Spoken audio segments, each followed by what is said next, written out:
Boa tarde, população araraquarense. Boa tarde, vereadoras, vereadores. Bem, peço licença aos nobres. Hoje eu vou usar deste espaço aqui para falar algo muito oportuno na atualidade, principalmente depois do que ocorreu na última terça-feira dentro desta casa e o debate que a gente vem sendo colocado na sociedade, que é o lugar de fala, né? É importante a gente trazer também, usar esses espaços, não somente para demonstrar a atuação do nosso mandato, mas também fazer debates para com a sociedade. Então, o lugar de fala, ele é um termo que recentemente passou a ser usado, principalmente com frequência, em alguns debates sociais, né? Os que envolvam aí pautas estruturais. O conceito, ele representa a busca pelo fim da mediação. A pessoa que sofre preconceito, ela fala por si como protagonista da sua própria luta, movimento, né? E o próprio e a própria questão de sujeito, né? Do sujeito, enfim. É um mecanismo que surgiu como contraponto ao silenciamento da voz de minorias sociais por grupos privilegiados em espaços de debate político. Ele é utilizado por grupos que historicamente têm menos espaço para falar, como negros, né? Tem um lugar de fala, ou seja, legitimidade para falar sobre o racismo, né? Mulheres sobre o feminismo, e transexuais sobre transfobia, por exemplo, e assim por diante.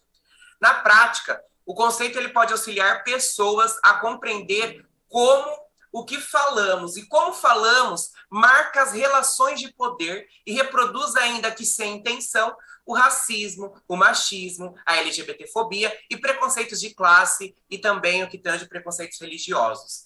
Entendemos desta forma que lugar de fala é o limite que mostra que por mais que tenhamos consciência das opressões que não são minhas, as minhas experiências não são suficientes para falar por outros, né? Falar por outros. Então, assim, quando uma pessoa trans, por exemplo, traz um debate, traz uma dor social, cabe a cisgeneridade ouvi-la.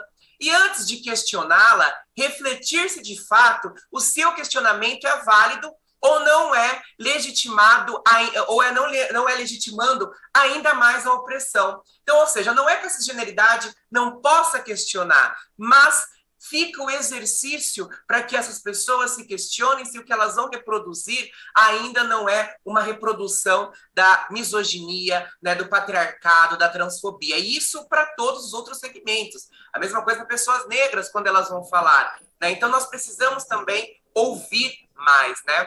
Da mesma forma que falar por mulheres transexuais ou cooptar o lugar de fala das mesmas acaba tornando também uma violência.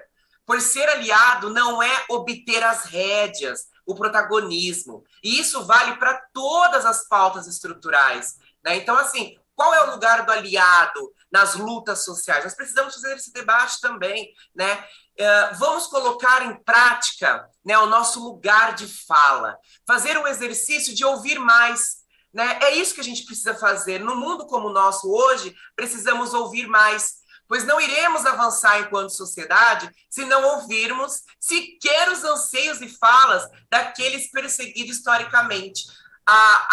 Esse modelo patriarcal, colonial colocado para nós, né, de sempre a gente querer falar sobre algo, faz muitas das vezes a gente silenciar algumas populações. E a gente precisa ouvir mais. Então eu peço para que tanto os munícipes, né, quanto os vereadores dessa casa, quanto os militantes de pautas estruturais dessa cidade, que pesquisem mais sobre o lugar de fala, né, que pesquisem mais sobre pautas estruturais da sociedade e que, de fato, passe a respeitar essas pessoas. Então, eu gostaria de utilizar mesmo esse momento para enfatizar e trazer um pouco ao debate, né, porque eu acho que o Pequeno Expediente não é somente para a gente falar do nosso mandato, mas também um momento muito oportuno da gente dialogar com vocês, munícipes, e a gente, de uma vez por todas, tentar modificar a base estrutural da sociedade para que, no futuro, a gente tenha uma sociedade mais equânime, uma sociedade mais acolhedora, uma sociedade que, de fato, contemple e respeite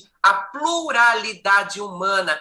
Porque, pensem bem, não seria muito chato se todos fossem iguais? Nós precisamos valorizar essa diversidade que compõe a sociedade, respeitar essa diversidade que compõe a sociedade. Mas quando nós falamos de respeitar, essas pessoas, de respeitar essas vivências, não significa cooptá-las ou chegando achando que a gente vai salvar essas pessoas. Então, precisamos refletir muito do que é lugar de fala. Presidente, muito obrigado por permitir que eu dialogue um pouco com a população sobre esse tema tão oportuno. Gratidão.